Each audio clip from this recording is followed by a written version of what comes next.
So hello everybody, welcome back to Kingdom of Learning. So अगर आप ये video देखने आए हैं तो आई कैन एज्यूम कि आपका डीयू जैट का एग्जाम है।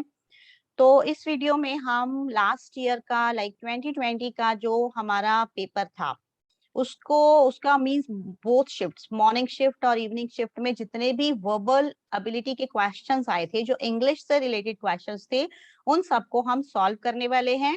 आपकी हम पूरी प्रैक्टिस करवा देंगे और साथ साथ में उसमें आपको कुछ टिप्स और ट्रिक्स भी बताती रहूंगी कि अगर इस तरह के क्वेश्चंस आते हैं तो आपको किस तरह से अपने माइंड को यूज करना है और उनको कैसे सॉल्व करने हैं। तो भले ही ये डीयू जैट का एग्जाम था, बट आप इस चीज की प्रैक्टिस आप किसी भी कॉम्पिटेटिव एग्जाम के लिए कर सकते हैं। मींस आपका कोई भी कॉम्पिटेटिव एग्जाम है, कभी भी है, तो अगर आप ये पूरी वीडियो देख लेंगे तो कम से कम आपके 50 क्वेश्चंस रेडी हो जाएंगे। और इनमें से बहुत सारे ऐसे क्वेश्चंस हैं जो हर साल रिपीट होते हैं। अगर आपने प्रीवियस ईयर्स के क्वेश्चंस किए हैं तो वो बहुत सारे वर्ड्स ऐसे हैं जो हर साल, ऑलमोस्ट हर साल रिपीट हो जाते हैं। तो I think it will be very beneficial. आप इस वीडियो को पूरा देखें and don't forget to share this video with all the groups of students, your friends, whosoever is preparing for any competitive exam। क्योंकि अगर रिस्पॉन्स अच्छा आएगा तो इस वीडियो की नेक्स्ट सीरीज स्टार्ट हो जाएगी। मींस आगे हम 2019 के क्वेश्चन पेपर्स को उठा लेंगे, फिर हम 18, इस तरह से हम पीछे पीछे जाते जाते हम हर तरह के पेपर्स को सॉल्व करना स्टार्ट कर देंगे। So now it's your responsibility कि अगर आपको इसी तरह का कंटेंट चाहिए तो आप इस वीडियो को शेयर करें ताकि ज्यादा अच्छा रिस्पॉन्स आए और फिर हम और वीडियोस भी क्रिएट करें ऐसी। So let's start now. Just give me 1 minute, let me share my screen. I have already taken the screenshots of the previous year paper of 2020 and we will be just looking at all the questions one by one। उनको हम एक एक करके solve करते जाएंगे फटाफट। So let's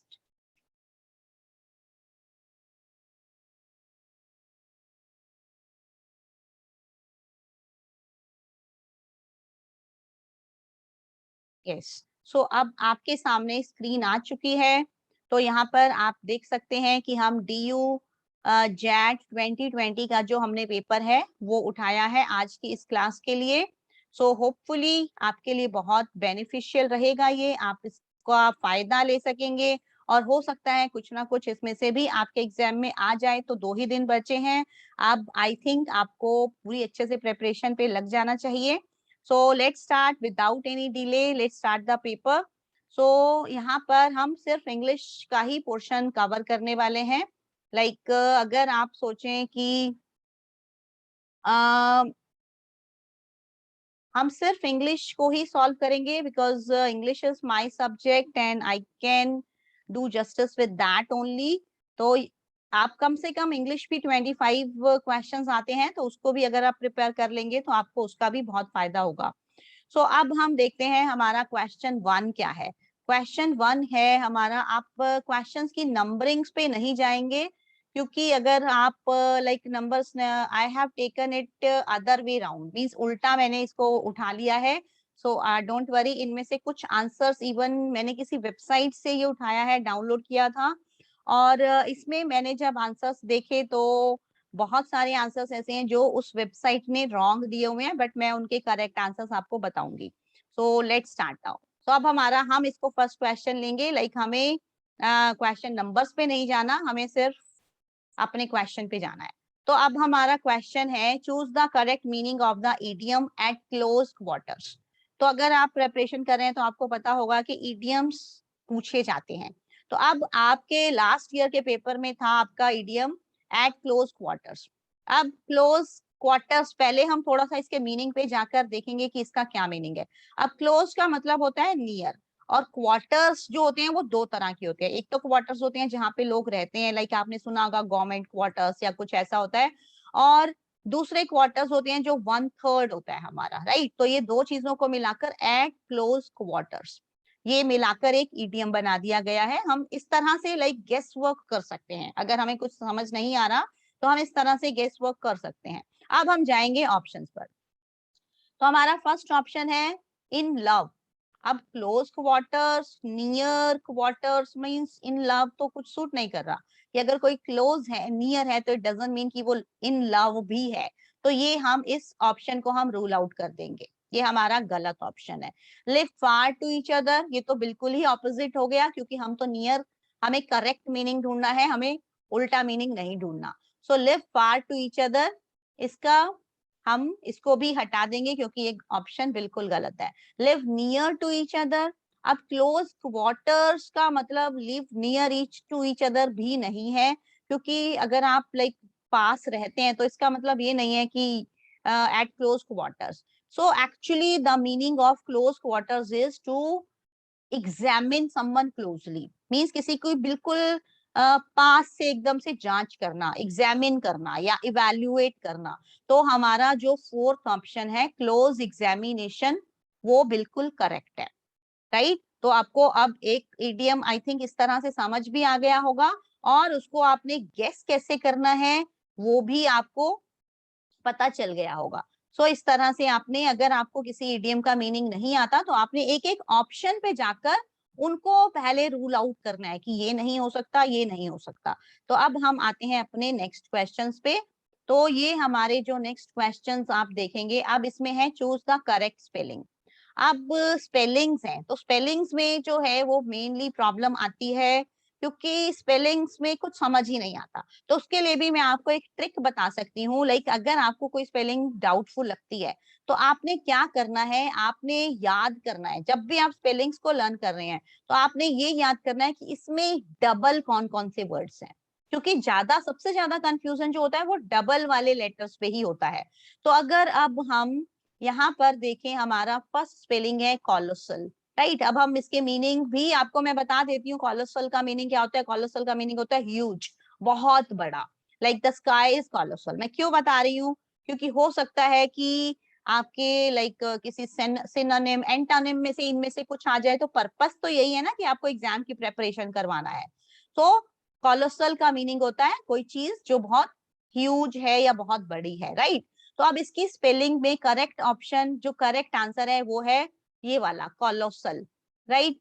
COLOSSAL। तो अब आपने क्या याद रखना है कि कॉलोसल में डबल है जो वो है एस, एस डबल है बस, और कुछ भी डबल नहीं है। तो इस तरह से आप अपने माइंड में बिठाते जाएं तो आपको याद रहेगा कि कुछ ना कुछ एक माइंड में एक स्टोरी सी बना के रख लें उस स्पेलिंग से रिलेटेड कि उसमें क्या है। तो इस तरह से इससे रिलेटेड मेरे चैनल पर आपको वीडियोस भी मिल जाएंगी। आप मेरी लेट्स लर्न इंग्लिश की प्लेलिस्ट को चेक करें, वहां पर कुछ स्पेलिंग्स से रिलेटेड रूल्स मैंने आपको समझाए हैं, वो आप एक बार जरूर चेक कर ले। 5-7 मिनट की वीडियो होगी, हो सकता है उनमें से कुछ आपको आ जाए। अब हमारा नेक्स्ट वर्ड है choose the correct spelling, accessory. तो अगर आपने वर्ड सुना एक्सेसरी, क्या होता है? एक्सेसरीज होता है कोई चीज कंपलसरी है जैसे। तो इसकी स्पेलिंग में आपने क्या याद कर लेना है कि एक्सेसरी में हमारे सी दो है, लाइक डबल सी है, double C in accessory, right. अब हमारा थर्ड वर्ड है करेक्ट स्पेलिंग ऑफ जुबिली। तो as I was telling you कि इस वेबसाइट पे इन्होंने कुछ आंसर्स भी गलत दिए हुए हैं, तो इनका जो करेक्ट आंसर है वो रॉन्ग ही है। लाइक जुबिली की स्पेलिंग ये नहीं होती, जुबिली की स्पेलिंग होती है हमारी ये वाली, JUBIL डबल ई। तो जुबिली में डबल ई होता है एंड में, बस। बाकी सारा कुछ आपका सेम ही आएगा, आपको जो कंफ्यूज करने की कोशिश होगी वो ई में ही होगी। तो जुबिली में डबल ई आता है एंड में, ये आपको याद रख लेना है। उसके बाद हमारा है नेक्स्ट क्वेश्चंस पे हम चलते हैं, तो इसके लिए 1 मिनट प्लीज। सो अब हमारा नेक्स्ट क्वेश्चन आ जाता है, choose the correct meaning of browbeat. Browbeat, browbeat क्या होता है? अब ब्रो क्या होता है? आई ब्रो, आई ब्राउ आपने सुना होगा, आई ब्राउ। और जब हमें गुस्सा आता है तो हम क्या करते हैं? हम आईब्रोज को रेस कर लेते हैं, ऐसे फ्राउन करते हैं, फ्राउन भी बोलते हैं उसको, FROWN। तो ब्राउ बीट क्या होता है? ब्राउ बीट होता है अपने आईब्रोज को रेस करना, ऐसे। मीन्स अगर हमें किसी को धमकी देनी है, किसी को धमकाना है, किसी को डराना है, या किसी को कुछ मीन्स परेशान करना है या गुस्सा दिखाना है, तो हम अपने आईब्राउज को रेस कर लेते हैं, ऐसे ऊपर चढ़ा लेते हैं आईब्राउज को। तो यही है ये ब्राउ beat.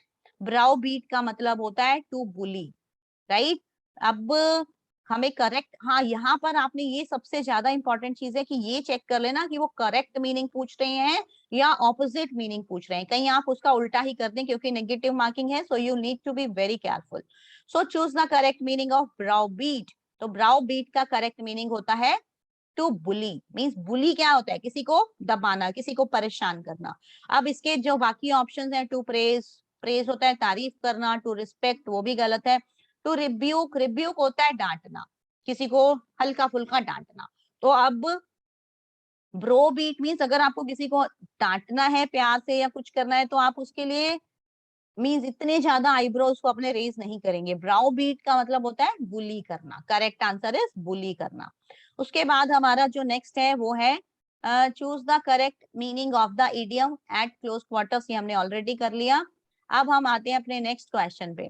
So choose the most suitable word, 1 minute, let me erase first. या ओके, सो अब हमारा जो नेक्स्ट आ रहा है, choose the most suitable word for the phrase an office for which no salary is paid. An office for which no salary is paid का correct answer है honorary. यहाँ पर लाइक इस वेबसाइट ने हॉस्पिटेबल दिया हुआ है, बट हॉस्पिटेबल रॉन्ग है। हॉस्पिटेबल का मतलब होता है मेहमान नवाज। मीन्स अगर आप किसी की मेहमान नवाजी कर रहे हैं, आप किसी को रिस्पेक्ट दे रहे हैं, कोई आपके घर आया है या आपकी कहीं पे भी आया है, तो वो होता है हॉस्पिटेबल। बट हॉस्पिटेबल नहीं होता अगर आप कोई जॉब कर रहे हैं, कोई भी कहीं पर काम कर रहे हैं, बट आप उसके लिए सैलरी नहीं ले रहे, तो वो आप एक ऑनरेरी पोस्ट पर काम कर रहे हैं, आप उसको ऑनरेरी बोलते हैं। तो ये आप याद रखेंगे, ये स्टार्ट एच से हो रहा है बट एच साइलेंट होता है, तो ये होता है ऑनरेरी। ऑनरेरी जिसके लिए आपको कोई पैसा नहीं मिलता बट आप काम कर रहे होते हैं, राइट, तो वो होता है ऑनरेरी। अब हमारा नेक्स्ट क्वेश्चन है, choose the most suitable word for the phrase. अब ये वन वर्ड सब्स्टिट्यूशन है, that which can not be corrected, जो चीज कभी ठीक ही नहीं हो सकती, राइट। तो अब क्या चीज ऐसी है जो कभी ठीक नहीं हो सकती, वो एक तो ऑप्शन दिया इन्होंने अनइंटेलिजिबल। अनइंटेलिजिबल तो मीनिंग ही डिफरेंट हो गया कि जो इंटेलिजेंट नहीं है, मीन्स उसको कभी ठीक नहीं कर सकते, ये तो गलत बात हो गई ना, लाइक बिल्कुल रिलेट ही नहीं कर रहा। अगला है इलेजिबल। इलेजिबल का मतलब होता है जिसे पढ़ा ही ना जा सके, इलेजिबल हैंड राइटिंग। इलेजिबल जिसको हम पढ़ नहीं सकते ठीक से, वो होता है इलेजिबल। अगला है इंडेलिबल। इंडेलिबल होता है जिसे मिटाया ही ना जा सके, मीन्स एक बार लिख दिया तो मिटा ही नहीं सकते। और अब हमारा होता है फोर्थ इनकॉरिजिबल। इनकॉरिजिबल का मीनिंग होता है जिसको कभी भी सुधारा नहीं जा सकता, तो जिसको कभी भी ठीक नहीं किया जा सकता, मीन्स जिस मिस्टेक को कभी भी ठीक नहीं किया जा सकता या किसी इंसान को कभी भी सुधारा नहीं जा सकता, उसको हम बोलते हैं इनकॉरिजिबल। Incorrigible, right. तो ये हो गया हमारा इनकॉरिजिबल। तो इस तरह से हम अब आगे बढ़ेंगे और आगे के हम देखते हैं कुछ और क्वेश्चंस इसी तरह। Just a minute.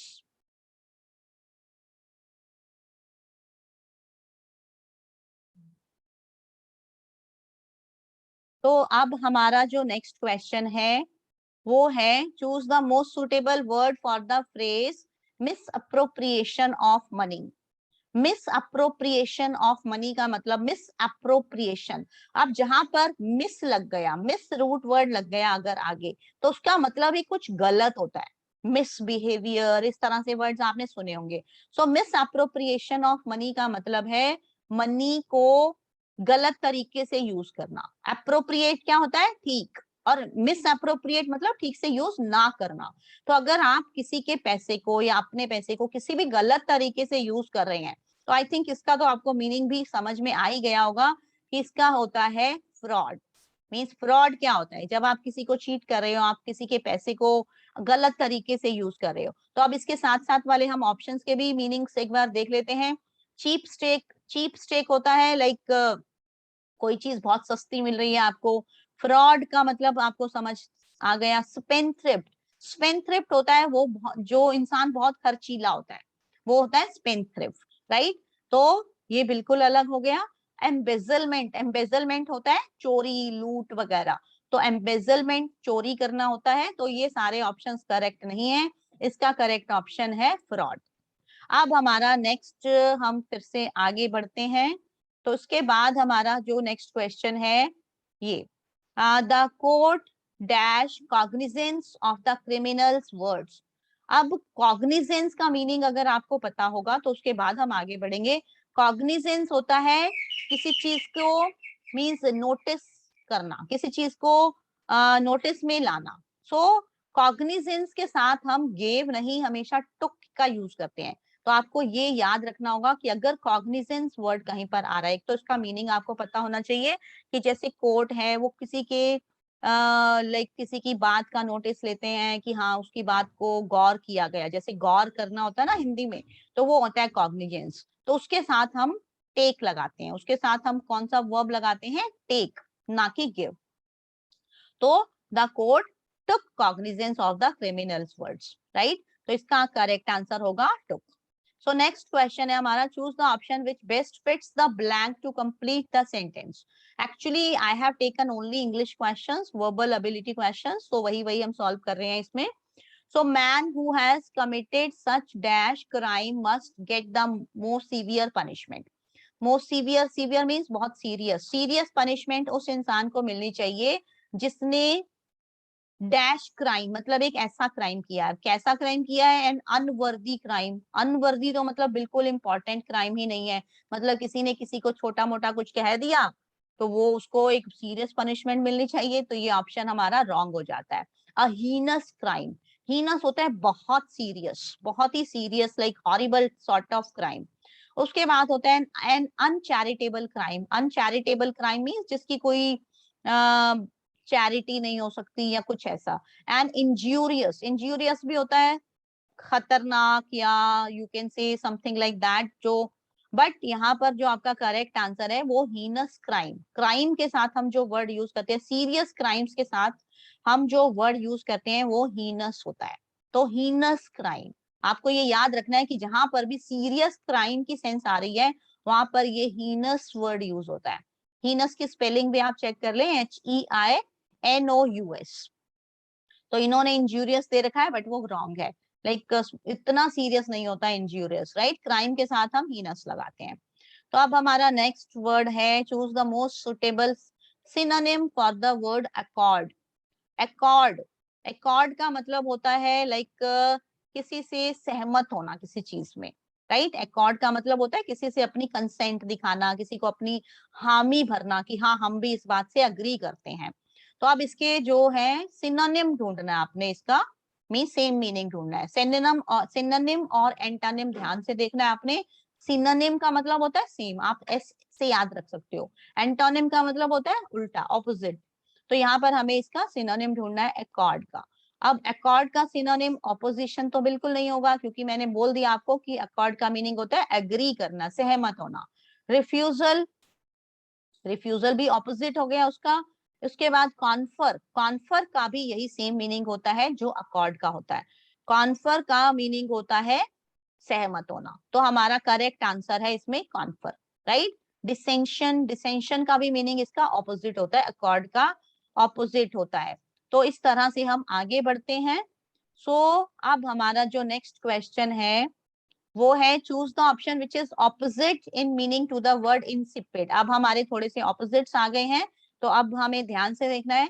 इंसिपिड, अब इंसिपिड क्या होता है? इंसिपिड होता है कोई ऐसी चीज खाने में जो बिल्कुल टेस्टलेस है, जिसमें कोई टेस्ट ही नहीं है।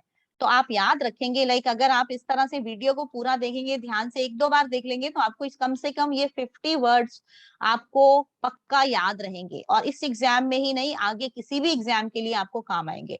और नहीं भी, कुछ भी नहीं, तो कम से कम आपकी वोकैबुलरी बिल्ड हो जाएगी। सो इनसिपिड होता है कोई ऐसी चीज जो बिल्कुल भी खाने में टेस्टी नहीं है, तो उसका ऑपोजिट ढूंढना है अब हमने। तो फीस्ट, फीस्ट तो एक दावत होता है, कोई पार्टी की बहुत सारा खाना आपको दे दिया, अब वो इंसिपिड है या नहीं है वो हमें क्या पता। उसके बाद है स्टूपिड, स्टूपिड इन्होंने इससे मिलता जुलता दे दिया, वो बिल्कुल ही अलग वर्ड है। टेस्टी, टेस्टी तो हो सकता है ना, लाइक आई टोल्ड यू कि इंसिपिड होता है जिसमें बिल्कुल टेस्ट नहीं है, तो टेस्टी इसका आंसर है। और डिस्क्रीट, डिस्क्रीट भी वही होता है लाइक जिस चीज को आप अग्री नहीं करते, वो बिल्कुल ही अलग वर्ड हो जाता है। तो हमारा वर्ड है यहाँ पर टेस्टी। इसका ऑपोजिट, इंसिपिड का ऑपोजिट होता है टेस्टी, राइट। तो अब हमारा जो नेक्स्ट क्वेश्चन आ जाता है, choose the option which is opposite in meaning to the word abnegation. Abnegation क्या होता है? एब्निगेशन होता है किसी चीज को त्याग देना। मीन्स अगर जैसे आपने कहीं देखा होगा कि किसी ने किसी कि वो सन्यासी बन गया, उसने पूरी दुनिया अपने घर परिवार को त्याग दिया, तो उसको हम बोलते हैं एब्निगेशन। अब इसका हमें ऑपोजिट ढूंढना है। स्टेंट। स्टेंट होता है एक छोटा सा पीरियड कि आपने कुछ इस लिमिटेड पीरियड में कुछ काम किया था, वो एक स्टेंट होता है। डिनायल। डिनायल होता है किसी चीज के लिए मना करना। इंडल्जेंस होता है किसी चीज में पूरी तरह इन्वॉल्व हो जाना। और एब्सटिनेंस होता है वही जो एब्निगेशन होता है, किसी चीज को पूरी तरह से त्याग देना। तो अब हमें इसका ऑपोजिट ढूंढना है जो कि होगा इंडल्जेंस। मीन्स किसी चीज को पूरी तरह से त्याग देना और या फिर किसी चीज में पूरी तरह से लग जाना। इंडल्जेंस, इंडल्ज हो जाना, राइट। तो इंडल्जेंस इसका करेक्ट आंसर होगा। इन्होंने एब्सटिनेंस दिया हुआ है जो कि रॉन्ग है। एब्सटिनेंस तो उसका सेम मीनिंग हो गया। तो आपको इन चीजों का ध्यान रखना है। यहाँ पर अब मैं आपको एक वार्निंग भी देना चाहूंगी कि इस तरह की वेबसाइट्स पे जो एरर्स होते हैं, like they don't give correct guidance, so you should be just beware of such websites की। किसी भी ऐसी वैसी वेबसाइट से उठाकर कुछ भी विश्वास मत करें कि हाँ यही ठीक होगा। जहां भी आपको डाउट हो आप उसको चेक करें, क्रॉस चेक करें। Like when I was just going through कि मुझे पढ़ाना है तो मैं एक नजर मार लूं, तो मैंने देखा कि बहुत सारे आंसर जो है वो रॉन्ग है। So next he now our next question is choose the option which is opposite in meaning to the word absolute. अब absolute क्या होता है? पूरी तरह से, complete। अब हमें फिर देखो ये ट्रिक करना है आपने। पहले पूरा क्वेश्चन पढ़ा, वर्ड पढ़ा, फिर से एक बार चेक किया कि ऑपोजिट है या सेम मीनिंग पूछ रहा है, कि क्या पूछा है। फिर हमें ऑप्शंस पे जाना है। अब एब्सोल्यूट का हमने देख लिया कि एब्सोल्यूट का मीनिंग होता है बहुत सारा, कंप्लीट। तो अब इसके जो ऑप्शंस दिए हुए हैं, पहला दिया है डेफिशिएंट। डेफिशिएंट मतलब कम होना, थोड़ी सी कमी होना, डेफिशिएंट। फॉल्टी। फॉल्टी का मतलब जिसमें कोई गलत है, कुछ भी गलती है। स्कार्स। स्कार्स का मतलब कम हो सकता है। अब लिमिटेड। लिमिटेड का मतलब है जो पूरा नहीं है, एक लिमिट में है। तो इसका करेक्ट आंसर है लिमिटेड। तो आप इस तरह से लिमिटेड पे जा सकते हैं। तो अब हम आते हैं अपने नेक्स्ट क्वेश्चन पे, जो कि बहुत ही इंपॉर्टेंट क्वेश्चन है, क्योंकि ये क्वेश्चन है आपका एक्टिव और पैसिव पे। तो अब यहाँ पर आप देख सकते हैं एक्टिव और पैसिव का सिर्फ एक ही क्वेश्चन आया है, बट ये 4 मार्क्स का है। तो अगर आपने इसको इसमें इतनी सी भी एरर कर दिया तो आपको नेगेटिव मार्किंग फेस करनी पड़ेगी। तो अब एक्टिव पैसिव का मैं यहाँ पर आपको एक सेंटेंस समझा देती हूँ। आई होप अब तक आपने एक्टिव पैसिव की तैयारी कर ली होगी। अगर नहीं की, if you want me to create a video, detailed video on active and passive, उसमें मेरे पास बहुत सारी ऐसी टिप्स एंड ट्रिक्स हैं जो मैं आपको बताऊंगी, तो आप एक्टिव पैसिव में मिस्टेक नहीं करेंगे। तो but as I told you कि first I check the response of this video, then I will move ahead. तो अब ये हमारा क्वेश्चन है, you must investigate the matter thoroughly and submit a report. You must investigate the matter thoroughly and submit a report. अब इसमें आप क्या देख रहे हैं कि एक्टिव पैसिव में हमें क्या करना होता है कि पहले सब्जेक्ट को ऑब्जेक्ट बनाना होता है और ऑब्जेक्ट को सब्जेक्ट बनाना होता है। अब इसमें हमारे पास दो चीजें हैं, मींस इस सेंटेंस के दो पार्ट्स हैं। पहला पार्ट है you must investigate the matter thoroughly, फिर एक कनेक्टर इन्होंने एंड यूज किया और फिर एक और सेंटेंस ऐड कर दिया, सबमिट आ रिपोर्ट। तो अब हमें क्या करना है, हमें दोनों का ही पैसिव चेंज करना है, दोनों को ही पैसिव में चेंज करना है। तो पहला क्या होगा, you must investigate the matter thoroughly. तो अब सबसे पहले हमें क्या करना होता है, एक्टिव पैसिव चेंज करने के लिए हमें सबसे पहले ऑब्जेक्ट ढूंढना होता है। तो इसमें हमारा ऑब्जेक्ट है the matter, right, the matter. उसके बाद हमारा वर्ब आता है, वर्ब क्या है, मस्ट, हेल्पिंग वर्ब। तो मस्ट, अब मस्ट है तो अगर कोई भी मॉडल वर्ब है तो उसके साथ हम पैसिव में बी लगा देते हैं। सो अब हम क्या करेंगे, the matter must be investigated. Investigate को हम इन्वेस्टिगेटेड कर देंगे क्योंकि थर्ड फॉर्म लगती है। The matter must be investigated thoroughly by you and a report must be submitted and a report must be submitted. अब आप सोच रहे होंगे कि यहाँ सेकंड वाले पार्ट में मस्ट तो है ही नहीं, तो हमें क्या क्योंकि सेकंड वाले पार्ट में कोई सब्जेक्ट भी नहीं है, राइट। तो आपने इसको क्या करना है कि सेकंड वाले पार्ट में कोई सब्जेक्ट भी नहीं है, तो यही हमारा सब्जेक्ट है इसमें, यू, राइट। तो हमें यू मस्ट ये सेम है दोनों। अगर आप इतने पार्ट को हटा देंगे तो आप देखेंगे you must submit a report, ये इतना ही सेंटेंस, ये भी एक सेंटेंस है। तो इस तरह से एक्टिव पैसिव को आपको चेंज करना होता है। सो आई थिंक इतना भी समझ आ गया होगा। और एक्टिव और पैसिव में अगर आप डिटेल्ड में चाहते हैं तो please let me know, I can create. तो अब हम आते हैं अपने सबसे इंटरेस्टिंग पार्ट पे, जो कि है पेयर ऑफ वर्ड्स। इसमें कुछ नहीं होता, आपको सिर्फ थोड़ा सा दिमाग लगाना होता है और थोड़े से लाइक कॉमन सेंस का यूज करके ये वाले क्वेश्चंस आप इजीली सॉल्व कर सकते हैं। अब क्या क्वेश्चन है, the given pair of words has a specific relationship, choose from among the given options the pair with the similar relationship. Like यहाँ पर पहले एक पेयर दिया है आपको, पहले आपको उसका रिलेशनशिप देखना है कि उसका क्या रिलेशनशिप है, उसके बाद आपने ऑप्शन चेक करने हैं। तो अब हमारा पहला है ओशन एंड व्हेल। अब ओशन आई थिंक आप सबको पता है, ओशन क्या होता है, सी। व्हेल क्या होती है, जो सी में रहती है, जो पानी में रहती है, राइट। तो व्हेल जो है वो सी में रहती है, तो ये रिलेशनशिप है, राइट। अगला है माउंटेन वाटरफॉल। अब माउंटेन पे वाटरफॉल रहता है या वाटरफॉल तो ऊपर से गिरता है, ठीक है, तो ये ऑप्शन गलत है। रिवर बोट, अब रिवर में बोट रहती नहीं है, वो तो मूव करती रहती है, मींस ऐसा नहीं है ना कि बोट को पानी में ही रहना है। उसके बाद जंगल एलिफेंट, तो अब एलिफेंट जो है वो जंगल में रहता है। अगला है तो डेजर्ट ओएसिस, तो ओएसिस जो है वो डेजर्ट में होता है, बट हम उस सेंस में नहीं ले सकते कि वो डेजर्ट में रहता है। तो हमारा यहाँ पे सबसे नजदीक जो जा रहा है इस पेयर के साथ, वो है हमारा जंगल एंड एलिफेंट। तो हमारा करेक्ट आंसर होगा जंगल एंड एलिफेंट, राइट। तो अब हमारा नेक्स्ट है किंडर्ड एंड अनरिलेटेड। अब किंडर्ड क्या होता है, हाँ पहले हम ये देख लेते हैं, एमिएबल एंड ट्यूक्युलेंट। एमिएबल होता है एक बहुत ही फ्रेंडली, पोलाइट, राइट। तो ट्रुकुलेंट, ट्रुकुलेंट क्या होता है, जो बिल्कुल ही वॉयलेंट सॉर्ट ऑफ पर्सन है, राइट। तो इसका मीनिंग अगर आपको नहीं पता तो आप समझ लें, एमिएबल होता है फ्रेंडली और ट्रुकुलेंट को आप अनफ्रेंडली ले सकते हैं। तो आपको यहाँ समझ आ गया कि ये दोनों ऑपोजिट्स दिए हैं, लाइक दोनों ही एक दूसरे के ऑपोजिट्स हैं। तो अब क्या होगा, किंडर्ड अनरिलेटेड। किंडर्ड का मीनिंग होता है जो फैमिली से रिलेटेड है आपकी, जो आपकी फैमिली के मींस रिलेशन में है। और अनरिलेटेड का मीनिंग हो गया जो रिलेशन में नहीं है। उसके बाद कोल्ड और फ्रीजिंग, ये तो बिल्कुल सिमिलर टाइप हो गया। वेदर एंड क्लाइमेट भी सिमिलर हो गया। ट्रीज एंड मंकीज भी रिलेशन में हो गया। तो हमारा जो करेक्ट आंसर है वो किंडर्ड एंड अनरिलेटेड है। Kindred and unrelated means kindred जो फैमिली से रिलेटेड है और अनरिलेटेड जो रिलेटेड नहीं है। अब हमारा आ जाते हैं कुछ और क्वेश्चंस। एक्चुअली ये अब हम बिगिनिंग की तरफ आ गए हैं, मैंने उल्टा पीडीएफ बनाया था। तो let's see the first part now.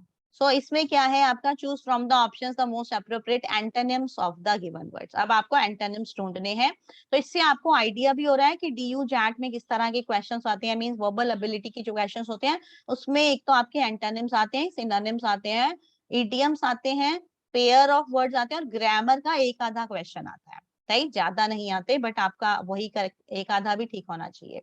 तो अब हमारा क्वेश्चन यहाँ पे वर्ड दिया इन्होंने, नैडिर। नैडिर क्या होता है, लोएस्ट पॉइंट, बिल्कुल नीचा, सबसे नीचे का lowest point of anything, any persons life, anything, किस, राइट। तो इसके लिए इन्होंने दे दिया ऑप्शन। क्लोन, क्लोन तो होता है कि कोई एक दूसरे का बिल्कुल सिमिलर कोई चीज है। पीक होता है हाईएस्ट पॉइंट। रिजेक्ट होता है किसी को बिल्कुल रिजेक्ट कर देना। टाइमली होता है अलग। तो यहाँ पर अगर आपको नैडिर का मीनिंग पता है तो आप देखते ही समझ जाएंगे कि इसका करेक्ट आंसर है peak, right. Nadir lowest, peak highest. So next है हमारा पेंडेमोनियम। अब ये सारे वर्ड्स बहुत कॉमन हैं, ये बहुत सारे प्रीवियस ईयर्स में यूज होते हैं, तो इसीलिए बार बार बोला जाता है कि प्रीवियस ईयर्स के पेपर्स आप एक बार सॉल्व कर ले तो आपको प्रॉब्लम नहीं आएगी। तो अब हमारा क्वेश्चन है पेंडेमोनियम। पेंडेमोनियम वर्ड क्या होता है? बहुत ही noisy, something very loud and noisy, right. तो इसके इन्होंने ऑप्शन दिए funny, immediate, peace and fanatics. तो अगर मीनिंग यहाँ पर आपको मीनिंग्स पता होने चाहिए, तो इसीलिए आप ज्यादा से ज्यादा वर्ड्स को स्टडी करें, that will be beneficial for you. So pandemonium का हमारा ऑपोजिट हो जाएगा पीस, क्योंकि बाकी सब फनी, इमीडिएट, फनाटिक्स ये तो बिल्कुल ही अलग है, तो हमारा ऑपोजिट होगा पीस। सो नेक्स्ट हमारा क्वेश्चन है एक्रीमोनियस। तो अब एक्रीमोनियस भी होता है कोई बहुत रूड या लाउड किस्म का इंसान। Acrimonious means his behaviour is, he doesn't have any acrimony like he is acrimonious, he is very loud। तो acrimonious का हमारा जो ऑपोजिट होता है वो होता है कर्टसी, लेटर, एग्रेरियन और इकोनॉमी। तो इकोनॉमी तो बिल्कुल ही अलग है, लेटर भी बिल्कुल भी अलग है, एग्रेरियन होता है एग्रीकल्चर से रिलेटेड। तो अब एक्रीमोनियस का हमारा एंटोनिम होता है कर्टसी। कर्टसी क्या होता है? पोलाइटनेस। और एक्रीमोनियस होता है वो इंसान जिसके पास पोलाइटनेस नहीं है। सो इस तरह से I think we have solved almost 50 questions. So please watch this video once again, एक बार दोबारा से देख लेना, आपके 50 वर्ड्स जो है वो रेडी हो जाएंगे। And again I request you all to share this video, because if response will be good enough, if there will be more views, more likes, then only I will create another video of the same category tomorrow only। Means आज ये video है तो हो सकता है मैं एक दो वीडियोस और आपके एग्जाम से पहले ऐसी बना दूंगी, बट उसके लिए पहले रिस्पॉन्स अच्छा होगा तो ही। So see you in the next video, stay tuned and subscribe to my channel। and now I have started uploading so many other videos related to English language, grammar also। आप उन सबको videos को देखना start कर दें, क्योंकि आपका इस एग्जाम के बाद जब रैंक आएगा तो फिर आपको ग्रुप डिस्कशन और इंटरव्यूज में भी अपीयर होना होगा। तो ये सारी इंग्लिश की वीडियोस उसमें आपके काम आएंगी, और उससे रिलेटेड भी आपको मैं आगे और गाइडेंस प्रोवाइड कराती रहूंगी। So thank you so much, see you in the next video and like the video also.